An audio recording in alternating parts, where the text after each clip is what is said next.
Assalamualaikum warahmatullahi wabarakatuh. Sebelum memperkenalkan, aku Fadrin Farsya. Pada kesempatan kali ini aku akan sedikit menjelaskan mengenai jawaban daripada ujian tengah semester mata kuliah Sejarah Dunia Kontemporer. Yang mana pertanyaan pertama itu adalah mengapa perang proksi atau proxy war itu dapat terjadi, dan bagaimana sih proxy war ini kemudian menjadi salah satu sarana atau media yang efektif gitu selama berlangsungnya perang dingin gitu ya.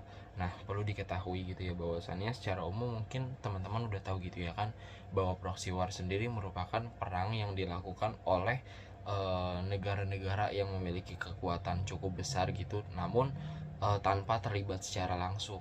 Jadi mereka ini seperti apa ya, menganak buahkan negara-negara lainnya yang sedang berkonflik untuk memperluas pengaruh serta efek mereka gitu di kawasan-kawasan yang terjadi konflik atau peperangan tersebut. Ya secara intinya pokoknya negara-negara yang memiliki kekuatan besar ini tuh lebih apa ya, melakukan perang secara tidak langsung dengan melibatkan negara-negara lain yang berperang gitu. Sebagai contohnya adalah konflik yang terjadi antara Amerika dan Rusia, di mana Amerika Serikat dan Rusia ini kan memiliki ideologi yang berbeda. Nah, mereka ini kerap kali menjadikan negara-negara lain itu sebagai kaki tangan atau media gitu bagi mereka untuk melangsungkan perang. Hal ini ditujukan oleh keduanya itu untuk menghindari kontak fisik secara langsung seperti itu. Adapun terjadinya perang proxy war ini atau ya perang proxy atau proxy war ini disebabkan tuh oleh beberapa faktor gitu atau alasan. Seperti halnya adalah untuk melebarkan atau memperluas gitu jangkauan serta pengaruh mereka, pengaruh dari kedua blok atau kedua poros ini di negara-negara lainnya gitu. Jadi ya agar pengaruh mereka tuh lebih kuat serta dikenal gitu sama dunia internasional. Kemudian juga alasan lainnya adalah adanya perbedaan ideologi dari kedua negara atau pihak-pihak yang terlibat yang menjadi dalang lah dari perang tersebut, baik ideologi politik, kemudian perbedaan tujuan dan sebagainya seperti itu. Adapun terkait bagaimana perang proksi ini dapat menjadi media yang cukup efektif gitu ya selama perang dingin, hal ini dikarenakan ketika terjadinya proxy war gitu ya selama perang dingin atau bahkan setelah perang dingin itu, kedua negara yang memiliki kekuatan besar tersebut, khususnya di Uni Soviet yang sekarang menjadi Rusia dan Amerika itu memberikan pengaruh mereka yang begitu luas bagi negara-negara yang sedang berkonflik.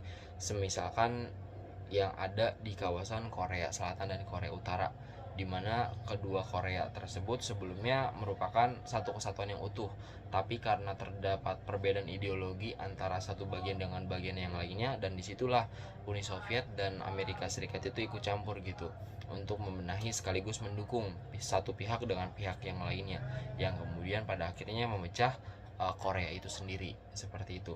Nah, contoh lainnya itu adalah seperti hal yang terjadi di Vietnam dan beberapa kawasan-kawasan yang lainnya. Ya, pada intinya terkait bagaimana perang proksi ini dapat menjadi media yang efektif gitu ya dalam pemberian dan perluasan pengaruh selama perang dingin itu adalah karena kedua belah pihak ini benar-benar apa ya istilahnya memberikan dukungan mereka gitu bagi negara-negara yang sedang berkonflik, sehingga negara-negara yang sedang berkonflik itu merasa bahwa mereka tuh memiliki atau mempunyai dukungan gitu atau bantuan dari negara-negara yang notabene tuh menjadi dalang lah dari perang proksi ini sendiri. Selanjutnya pertanyaan kedua adalah mengenai mengapa atau alasan mengapa kawasan Korea dan Vietnam ini menjadi titik yang penting atau krusial gitu selama berlangsungnya perang dingin. Jadi maksudnya mungkin lebih ke apa ya istilahnya, menjadi alasan kenapa kedua negara atau wilayah tersebut menjadi titik yang krusial gitu bagi pemberian pengaruh di kawasan Asia selama berlangsungnya perang dingin. Jadi perlu teman-teman ketahui gitu ya bahwasannya kawasan Vietnam dan Korea ini memang dikenal sebagai salah apa ya, dikenal sebagai wilayah yang memiliki keterlibatan langsung lah selama berlangsungnya perang dingin gitu. Kemudian juga memiliki kaitan yang erat dengan istilah proxy war itu sendiri. Nah, alasan kenapa kedua negara ini itu menjadi titik yang cukup penting gitu ya selama perang dingin ini disebabkan tuh oleh beberapa hal, yang mana salah satu hal atau faktor utamanya itu adalah karena kedua wilayah ini menjadi wilayah yang menjadi tempat gitu terjadinya konflik-konflik atau peperangan-peperangan seperti itu. Dan hal ini dimanfaatkan gitu kemudian oleh negara-negara yang memiliki kekuatan besar seperti Uni Soviet dan Amerika Serikat untuk memberikan pengaruhnya bagi kawasan-kawasan tersebut. Nah, secara rincinya gitu ya, seperti halnya yang ada di Korea Utara dan Korea Selatan. Seperti yang mungkin udah aku jelasin tadi gitu ya kan, bahwasannya Korea itu kan sebelumnya satu kesatuan, tapi karena adanya perbedaan ideologi dan sebagainya gitu antara Korea bagian utara dengan Korea bagian selatan, kemudian memicu terjadinya konflik.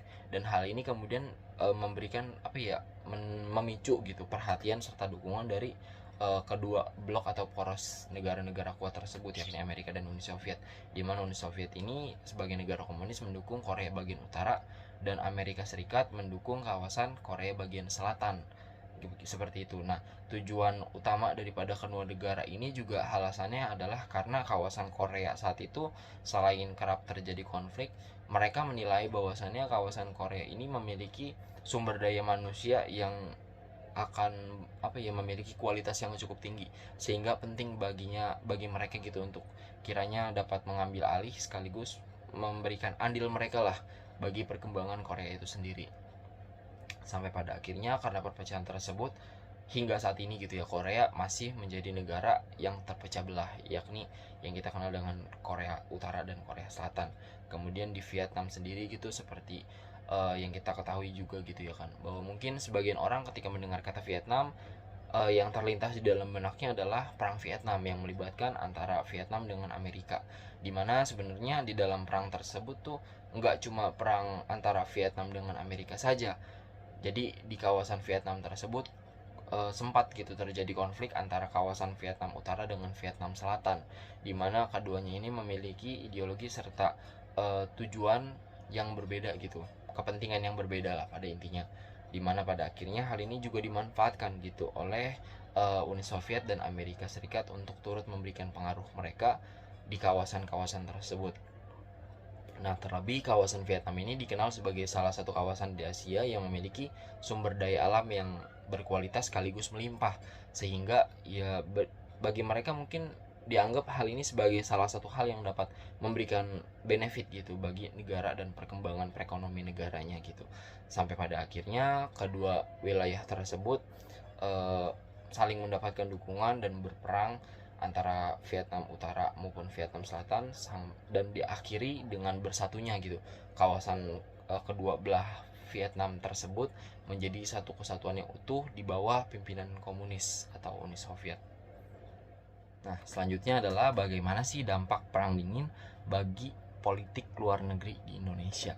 Nah, perlu teman-teman ketahui juga bahwasannya uh, urusan sebagai negara gitu, sebagai bagian daripada politik dunia internasional, Indonesia memiliki pengaruh yang cukup besar gitu di dalamnya ya kan, karena ia merupakan bagian atau sekaligus keluarga daripada persatuan bangsa-bangsa atau negara-negara di dunia internasional seperti itu. Nah, karenanya sektor atau bagian politik luar negeri itu menjadi salah satu hal yang krusial untuk diperhatikan. Nah, berkaitan dengan terjadinya proses perang dingin pada masa itu, apa sih dampak yang diterima oleh Indonesia setelah perang dingin berlangsung? Nah, terdapat beberapa hal gitu ya yang dialami sekaligus menjadi dampak gitu bagi politik luar negeri Indonesia setelah perang dingin ini. Di antaranya adalah hingga saat ini Indonesia dikenal sebagai salah satu negara sekaligus bahkan mungkin dikatakan sebagai salah satu negara yang terlibat langsung dalam pencetusan gerakan non-blok, dimana perlu teman-teman ketahui juga bahwasannya gerakan non-blok ini saat ini diikuti oleh cukup banyak negara gitu ya. Mereka menyatakan bahwa diri mereka tidak memihak antara pihak barat maupun pihak timur. Nah, tujuan daripada pendirian gerakan non-blok ini mungkin tidak jauh daripada tidak ingin terlibat langsung atau tidak ingin memperkeruh suasana sekaligus untuk menciptakan kedamaian di dunia internasional tanpa memperhatikan dan memilih gitu, memberikan condongnya kepada salah satu poros atau blok seperti itu. Nah, dampak bagi politik luar negeri Indonesia itu adalah salah satunya itu adalah Indonesia dikenal sebagai salah satu negara non-blok, di mana Indonesia tidak memihak antara Uni Soviet sekaligus sekaligus poros timur dan Amerika gitu, sekaligus poros barat, di mana Indonesia itu tidak memihak keduanya dengan beberapa tujuan dan maksud, yakni salah satunya adalah untuk menciptakan kedamaian di dunia internasional, sekaligus untuk tetap menjalin kerjasama dengan kedua negara dan sebagainya. Kemudian juga selain menjadi negara non-blok, Indonesia ini dikenal sebagai negara yang bebas dan independen. Mereka tidak memiliki, Indonesia itu menjadi negara yang tidak bergantung gitu, memiliki ketergantungan dengan negara-negara yang lainnya. Kemudian Indonesia sendiri juga dapat mencetuskan sekaligus memutuskan kebijakan-kebijakan maupun peraturan-peraturan politik maupun bernegaranya selama pemerintahannya berlangsung.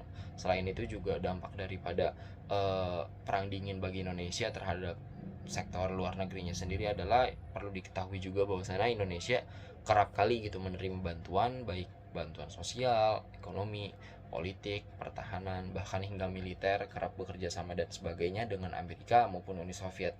Ya, hal ini pada akhirnya ya tentu dapat menjadi hal yang menguntungkan bagi kehidupan masyarakat dan keberlangsungan negara Indonesia itu sendiri.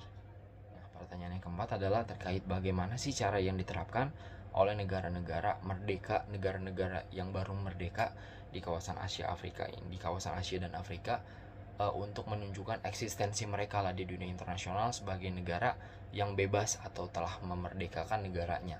Nah, perlu diketahui juga ya bahwasannya negara-negara yang terdapat di kawasan Asia dan Afrika dikenal sebagai negara-negara yang pernah menjadi negara jajahan.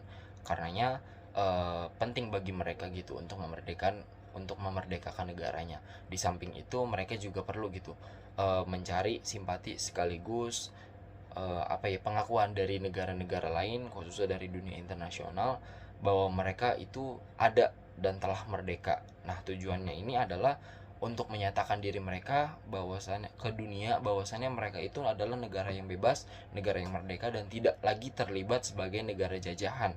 Nah, hal ini dilakukan juga untuk selain menunjukkan, sekaligus untuk memberikan pemahaman bahwa mereka telah merdeka sehingga tidak boleh dan tidak diperkenankan untuk dijajah kembali oleh negara-negara lainnya, seperti itu. Nah, terdapat beberapa langkah gitu atau cara yang mungkin diterapkan gitu oleh beberapa negara di Asia maupun Afrika ini ketika mereka telah merdeka dalam mewujudkan atau memperlihatkan lah eksistensi mereka di dunia internasional. Salah satunya adalah dengan cara terlibat secara langsung di dalam kegiatan-kegiatan maupun forum-forum internasional seperti PBB maupun organisasi-organisasi naungan yang berada di bawah naungan PBB secara langsung. Nah, hal ini ditujukan tuh untuk memberikan istilahnya kesempatan gitu bagi mereka negara-negara yang baru merdeka ini untuk turut mengeksplor gitu dunia luar itu seperti apa, sehingga dunia luar itu tahu bahwasannya ada loh negara ini seperti itu. Nah, selain terlibat langsung di dalam forum-forum internasional, hal lain yang dapat dilakukan juga oleh mereka adalah dengan cara membangun negara sekaligus perekonomian mereka, khususnya di bidang pembangunan wilayah dan sebagainya. Hal ini dilakukan juga untuk melihatkan atau mempertegas gitu ke dunia internasional bahwa mereka itu adalah negara yang sudah merdeka, sehingga mereka memiliki perekonomian yang istilahnya telah meningkat gitu, sehingga mereka dapat membangun negaranya sendiri dan pada akhirnya dapat diakui oleh dunia internasional. Kemudian juga hal lain yang mungkin dapat dilakukan atau yang umumnya dilakukan oleh negara-negara yang baru merdeka ini dalam mencari eksistensinya, dalam mewujudkan eksistensinya adalah dengan cara menjalin kerjasama. Nah, menjalin kerjasama ini dilakukan baik dengan cara bilateral maupun multilateral. Tujuannya adalah tujuannya itu dilakukan adalah untuk gitu mencari pengakuan dari negara tetangga-tetangganya terlebih dahulu, seperti halnya di kawasan-kawasan regional tertentu khusus di Asia. Sebagai contohnya adalah ketika Indonesia merdeka, Indonesia kemudian menjalin kerjasama dengan negara lainnya seperti halnya mungkin Singapura, Malaysia dan sebagainya. Nah, dari situ kemudian kedua negara ini mengakui keberadaan Indonesia, kemudian berlangsung lagi ke negara-negara di kawasan atau regional lainnya. Nah, hal ini pula yang dialami dan dilakukan oleh negara-negara Asia dan Afrika lainnya ketika merdeka dan ingin menunjukkan eksistensi mereka tuh di dunia internasional. Kira-kira seperti itu.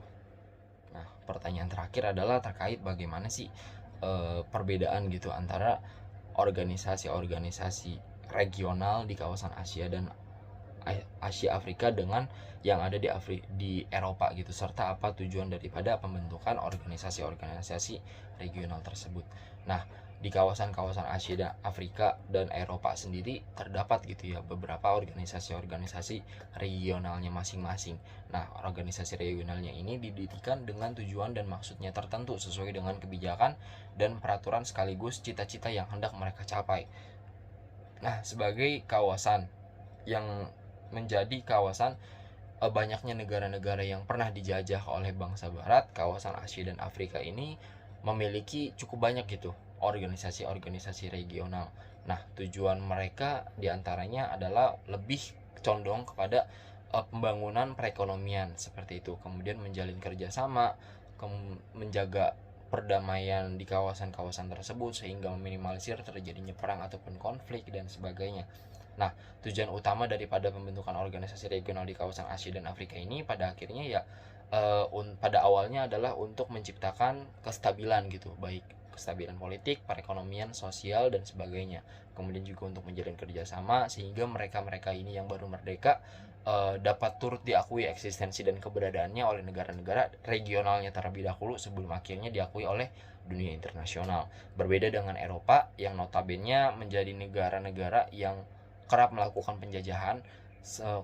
Selain itu juga mereka itu notabene mayoritas adalah negara-negara yang telah mengalami kemajuan seperti itu, sehingga pembentukan organisasi regional di kawasan Eropa sendiri memiliki tujuan yang berbeda mungkin dengan yang ada di kawasan Asia maupun Afrika, di mana secara umum tujuan pembentukan organisasi regional itu di kawasan Eropa adalah untuk lebih ke mengekspansi perekonomian mereka ke kawasan-kawasan lainnya, seperti halnya memberikan pengaruh juga, kemudian memperluas jangkauan dagang ataupun jangkauan perekonomian mereka ke dunia internasional sehingga dapat meraih keuntungan yang lebih banyak, kemudian menjalin kerjasama antara kawasan-kawasan di regionalnya masing-masing. Nah, hal ini juga dilakukan untuk memberikan apa ya istilahnya pengaruh juga gitu bahwasanya ini loh kawasan Eropa lebih maju daripada kawasan-kawasan yang lainnya.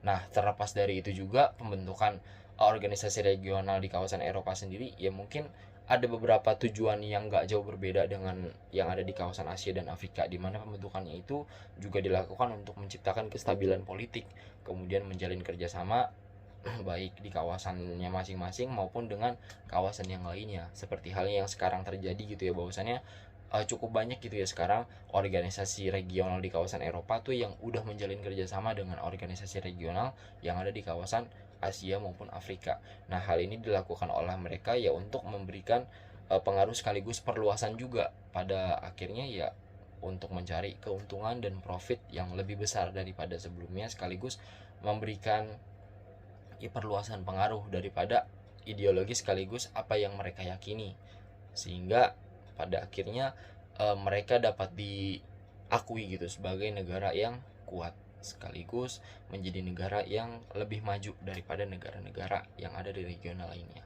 seperti itu.